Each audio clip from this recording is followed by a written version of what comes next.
السلام عليكم ورحمة الله وبركاته. إن شاء الله تكونون بخير وصحة وسلامة يا رب. اليوم ويانا طريقة عمل التاتشينة العراقية وإن شاء الله يا رب تعجبكم. هنا أنا محضرة 4 حبات جزر، نص كيلو لحم مقطعته مربعات، حبتين بصل، 4 حبات بتيتة مقطعتها مربعات، والبتيتة تكون اختياري. هنا أنا ضفت الزيت وضفت البصل، بديت أحمس بالبصل كل الزين. بعد ما ينحمس ويانا البصل زين راح أضيف اللحم عليه. هاي حبايبي ضفت اللحم هنا مثل ما قلت لكم مقطعته أنا مربعات.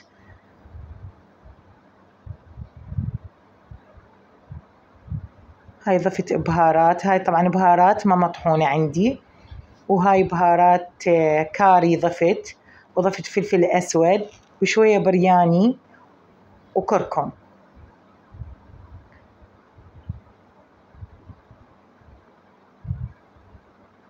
شوف حبايبي راح أحمس اللحم ويا البهارات كل الزين. إن شاء الله يا رب تعجبكم هاي الطريقة، وأتمنى منكم اللايك والاشتراك بالقناة فضلا وليس أمرا، لأنه صار لي فترة أني ما مصورة، وهسه بديت إن شاء الله راح أصور لكم. هنا أنا ضفت المي حار على اللحم، بدأ يغلى ويانا اللحم كل الزين. شوف حبايبي بدأ يستوي ويانا اللحم. هنا نشف اللحم، طبعا أنا ضفت السوب واحد، خليت الزيت ويا اللحم، بديت أحمس بيه شوية. راح أضيف التمن على اللحم. طبعا أنا حامسة هنا شعرية واحد والجزر حامستهم سوا، يعني مو سوا، أول مرة الشعرية وبعدين الجزر ضفتهم سوا، وبديت أقلب بيهم ويا اللحم والتمن.